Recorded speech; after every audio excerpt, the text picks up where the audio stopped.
I'm Josh with Waupaca Community Media. We're back again with Ron Sari from the School District of Waupaca and Aaron Jensen from the City of Waupaca to learn all about the things going on. And the first update is on your referendum. The school board approved the floor plans blueprints for the single point of entry project. Yeah, this is the process is going very well, Josh. So the Building and Grounds Committee last week reviewed the schematics and recommended for the board on Tuesday night to approve it, and the board approved it, obviously. And so that's exciting because now the schematics, it all goes out to bid. And so that's the next phase is the bid, and then it's the opening of the bids, and then it's the breaking of the breaking ground, and in between it's borrowing the money, getting the money, to move forward. So yeah, it's exciting and pretty pleased with that. I know we'll keep everyone up to date with how that project is moving along. Something else exciting at the school board meeting. This is the district's first year in being part of the Rural Virtual Academy, and that's been going well as well. Yeah, since I came on board back in July of 2019, we started to talk about the remote learning options for our students. And then COVID hit and we were forced into some kind of remote learning. But as we continued to research and look into this, last year we decided to join the Rural Virtual Academy, which is out of Medford, Wisconsin. And so this year is our first year and we are an affiliate member. And as we analyzed and looked at the benefits of it, we asked the board if we could become, what is that called? Not an affiliate, but invested member. An invested member. Thank you. Got on my cheat sheet. Next year we'll be considered an invested member, and it's good for our students. Some students that if we don't offer a certain class, they'll do that. There's some students that just want to work remotely and not come into a building. So for those students, and they count on our pupil count, which is important. Yes, it costs us money to send them, but it's better than a student open enrolling out of the district to some other virtual type of school. So that was exciting to have that take place too. Okay, we're going to go over to Aaron and talk a little bit about the parks. The first exciting news, anyone that's been to Swan Park saw the disappointing loss of a bunch of trees in preparation of an exciting project, but the trees aren't gone forever, will be replenished. Tell us a little bit about the reasoning behind that. Yeah, thanks, Josh. The city just received word that we were successful recipients of an ATC grant, or American Transmission Company. And that is for $5,000, and it's for tree replacement throughout the city. Actually, City of Waupaca is Tree City, which is there's a lot of criteria that goes into being able to be named that. But I know it's something that actually our former employee who just retired, Russ Montgomery, was very proud of.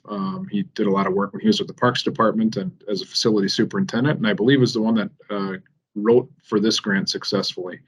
So it's great. We're going to be able to replace trees that we inevitably have to take down every year because of either projects or disease or whatever it might be. But this has been an effort that's been pretty consistent, and it's a thing to celebrate. So very neat. Cool. And I know in the press release it says some of those trees are going at Swan Parks, the ones that are gone getting replaced. So that's cool to see. Another event coming up at Swan Park. We just want to get dates on calendars. Winter Rec Fest.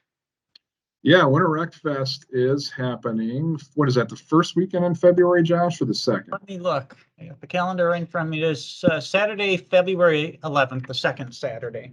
Yeah, thank you. I should have had that pulled up, but that is an exciting event. It's weather's always hit or miss. I think it was raining this week, and I saw it looked like a little bit of a snow globe out there today. Hopefully, we get a little more snow between now and then and make that event worthwhile. Sledding, typically they have some concessions out there and other events, and the Park and Rec does a great job at putting that on. So we would encourage everyone to mark their calendars for that. It's just something different that you can get outside. Winter can be long without that outdoor activity. So I hope everyone can get out there. It's a great event for families right at Swan Park on the Sled Hill there. And then we'll stay on the parks topic with one more item, and that's park shelter reservations. The city's got a handful of park shelters, and that reservation process starts every January.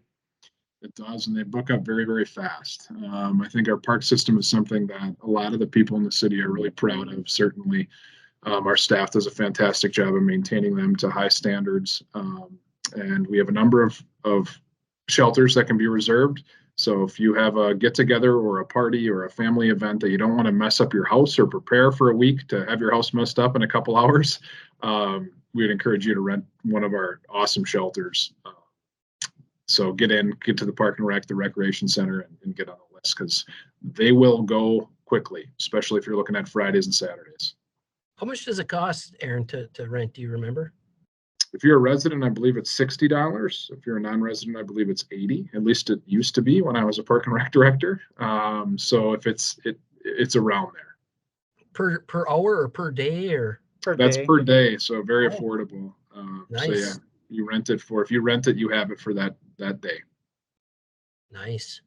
And then we'll jump back over to Ron. The school district just received their annual financial audit, and things are looking good. Yeah, Kerber and Rose is our auditor firm, and they came in and did a presentation for the board to kind of go over the financial statements, and it was good because it's good for the board to be up to date on that, but also another good audit. You know, they gave a lot of kudos to our business office and our business staff. They did a fine job, and a lot of positive complimentary comments from our auditor, so that's good. And then something else the school district recently looked at is your food service program, and maybe worded a little better, but kind of the efficiencies of it, I guess. Yeah, our director of food service, Dar, is she does every year a mid-year and an end of the year analysis, and kind of shows us the financials, and a lot of it is based on the meals per labor hour. And so she calculates that and shares that for each of the 4 buildings and then the district overall. And it looks at the revenue and the expenses and the aid that we get for free and reduced lunch from the federal government and all of that. And she's just doing a wonderful job with it, and has a little fund balance going there where she's going to be able to purchase some equipment to upgrade our kitchens in the 4 buildings. And so, yeah, that was a nice report, and it's good for the board to be aware of that. And then one more topic for this update. School board members make visits throughout the district to see what's going on in different classes, to see how the policies that are put in place are affecting students. And there's been some revisiting on that topic on how those visits work and look. Yeah, we finally put into writing in the form of a policy, Josh, how that'll work. And, you know, now we're past the COVID window. We want people to be in our schools, and it's good for our school board members to be aware of the teaching and learning strategies that are taking place in the classroom. So now that this is approved, the expectations are all spelled out. We'll have a schedule put together, and hopefully we'll have that ready for next month. And they'll rotate between the 4 buildings and meet with the principal and go to the classroom to see some specific type of teaching and learning activities that'll take place. And in some months, it may just be going to an event or an activity at that particular school when it's their turn. But it's good to have the expectations in writing in a policy format. And I know the board has been looking forward to that update. I'm just curious, is that something pretty common across a lot of districts, the board coming in and making those sort of visits, or is that more unique here? I would say just me, in my experience, that some of the better districts, it's good for them to be aware of what's happening in the schools. And some of the better districts typically do that. Okay.